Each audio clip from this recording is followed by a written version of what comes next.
राम राम मंडळी.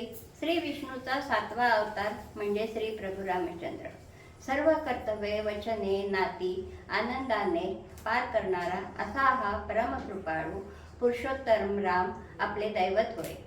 देवांचे देव महादेव हे सुद्धा सतत रामनाम जपत असतात. 500 वर्षाच्या दीर्घ प्रतीक्षेनंतर प्रभू रामचंद्रांच्या स्थापनेचा अद्भुत सोहळा आपण अनुभवला आहेच. अशा ह्या चराचरात भरून राहिलेल्या मर्यादा पुरुषोत्तमाचा अभंग आम्ही आज गुरुदत्त महिला भजनी मंडळ चरई ठाणे सादर करीत आहोत. तरी आपण ऐकून लाईक आणि सबस्क्राईब करा ही अपेक्षा. जय श्रीराम.